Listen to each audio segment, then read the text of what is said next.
ئەمڕۆ لە هەڵەبجە چلەی ماتەمینی دوو ژینگە پارێزەکە کە ماوەیەک لەمە پێش لە ئاگرەکەی هەڵەبجە گیانیان سپارت بەڕێوە چوو لەلایەکی تریشەوە بۆ لەمە دووە پێشکەوتنێکی بواری بەرگری شارستانی ئەوەیە لە هەرێمی کوردستان کە بە درۆن ئاو دەبن بۆ ئاگر کوژانەوەبان و چەناڵێکی دیکەم بۆ هێناون. سڵاوتان لێبێت.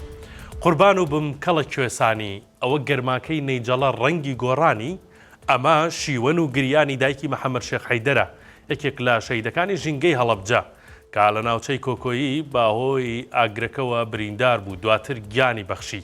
ئەمڕۆ ڕێوڕسمی چلە بۆ هەردوو شەیدەکە کرا.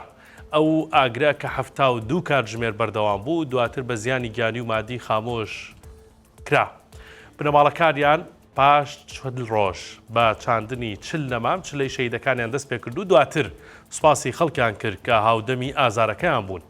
زانا شێخ حەیدەر لە جێگەی هەردوو بنەماڵە شەیدەکە بۆ 1964 قسەی کرد و گلەیی لەوە هەبوو. تیمەکان کەرەستەی پێویستیان بۆ کوژانەوەی ئاگر لە بەردەست نییە و ئەو ڕۆژەش بە چڵەدار ئاگریان کوژاندوتەوە. ڕۆژی 7/8/2025 لە هەردوو گوندی نەیجەڵە و چناری کۆکۆیی ئاگر کەوتەوە. گەرچی سێ جار کۆنتترۆل کرا و سەری هەڵدایەوە دواتر دەرکەوت 5,000 دۆنم دارستانی سروشتی کە لە داری داربەڕوو قەزوان گوێیش بڵۆڵک هەرمێ زەڕوەن و چەقالە سوتاون.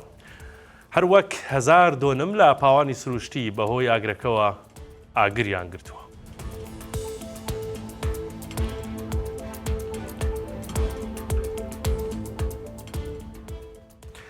ئیتر هەر فڕۆکەی بە فڕۆکەوان نا بەڵکو و درۆنیش بۆ کوژانەوەی ئاگر لە هەرێمی کوردستان سوودی لێ دەبینرێ و وەزیری ناوخۆ دەڵێ ئێستا خاوەنی باشترین و پێشکەوتوترین ئامێرەکانی بەرگری شارستانی. ئەمڕۆ لە هەولێر ڕێبەرێکی حەوتبەرگی لەبارەی سەلامەتی فریاکەوتن بڵاو کرایەوە. ڕێبەری کۆدەکانی سەلامەتی لە 5/1/2021ەوە دەست بە نووسینی کراوە. بە پێی ئەم ڕێبەرە هەرێم دەبێتە خاوەن کۆدی خۆی لە بواری سەلامەتی.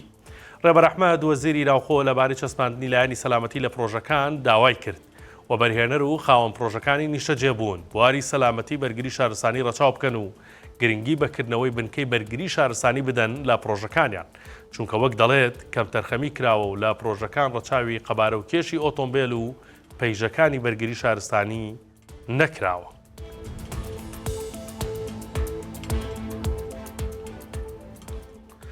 بەهۆی ئەوەی کارمەندەکانیان ناردۆتە ماڵەوە یەک مانگی پێدەچێت تا هەناردەکردنەوەی نەوت لە کێڵگەی نەوتی شیواشۆک کە دەکەوێتە سنووری کۆیە و تەقتەق دەست پێ بکاتەوە. تا ئێستا و کێڵگەیە نەوتەکەی هەناردە نەکراوە. دوێنێ دوای تێپەڕبوونی 2 ساڵ و 6 مانگ جارێکی تر هەناردەی نەوتی هەرێم لە ڕێگەی بۆری بەندەری جەیهانی تورکیاوە بۆ بازاڕەکانی جیهان دەستی پێکردەوە. سەرچاوەیەکی بەرپرس لە کێڵگەی نەوتی شیواشۆک کە لەبەر نەبوونی مافی لێدوان ناو پۆستەکەی لای 964 پارێزراوە وتی ئەوان لە ئامادەباشیدان بۆ دەستپێکردنەوەی هەناردەی نەوت و تەنیا چاوەڕێی فەرمانی وەزارەتی سامانە سروشتەکانن. ئەم کێڵگەیە لە لووتکەی بەرەمێنانیدا توانای بەرەمێنانی نزیکەی 150,000 بەرمیل نەوتی ڕۆژانەی هەبووە. وەکەوەی باسی کرد بەهۆی ڕاوەستانی بەرەمێنان بۆ ماوەی زیاتر لە 2 ساڵ زۆرێک لە کارمەندەکانی کێڵگەکە نێردراونەتەوە ماڵەوە. لەگەڵ دەرچوونی بڕیاری دەستپێکردنەوەی کارەکان پێویستە کارمەندەکان باغ بکرێنەوە و ئامادەکاریەکان بۆ بەرەمێنان ئەنجام بدرێن.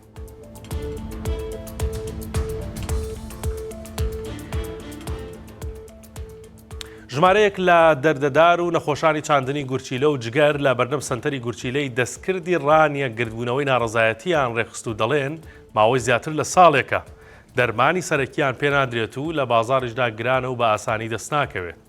سامان حەما یەکێک لەو نەخۆشانەی گورچیلەی بۆ چێنراوە بە 964 ڕاگەیان.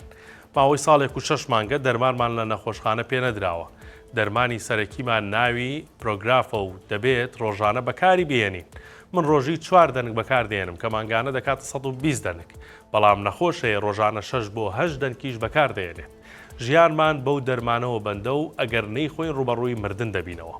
لەسەر گرفتی ئەو نەخۆشخانە هاوژین فواد بەڕێوەبەری کارگەڕی سەنتەری گورچیلەی دەستکردی ڕانیە بە 964 وت. ئەو کەسانەی چاندنەوەی جگەر و گورچیلەیان بۆ دەکرێت پێویستیان بە 4 جۆر دەرمانی بەردەوام هەیە. ئەو دەرمانانە دەبێت لە بەغداوە بۆمان بێت بەڵام ماوەی ساڵێک و 4 مانگە تەنها یەک جار بۆمان هاتووە.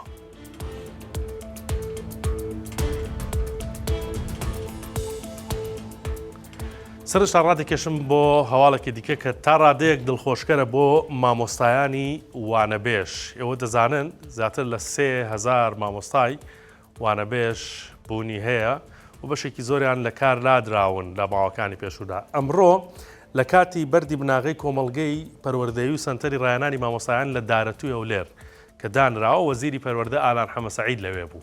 پامنێری 964 پرسیاری چارەنووسی ئەو مامۆستایانەی کە لە کار لادراون مامۆستای وانەبێژ لە هەرێمی کوردستان لە وەزیری کرد. وەزیر وتی تا ئێستا 300 مامۆستامان گەڕاندووەتەوە سەر کارەکانی خۆیان و پلانمان هەیە لە ماوەکانی داهاتوودا مامۆستای زیاتر بگەڕێنەوە سەر کارەکانیان و ئەولەوێتی دامەزراندنیش لە سنووری هەر پەروەردەیەک لە شار و شارۆچکەکانی هەرێمی کوردستان بۆ ئەو مامۆستا وانەبێژانەیە کە ئەمە خەبەرێکی خۆشە. سەبارەت بە فرۆشتنی کتێبە دەرسیەکانیش پرسیاری ئەوەی لە وەزیر کرد پەیامنێرەکەمان کە ئایا ڕاستەوە کتێبانە فرۆشراون؟ ئەوتی بەڵێ کتێبەکان ساڵانە بە پێی ڕێنمایی وەزارەتی پەروەردە بە تەندەر دەفرۆشن. ئەمە هەواڵەکانی ئەمڕۆ بوو. کاتێکی شات بۆ هەموو لایەک.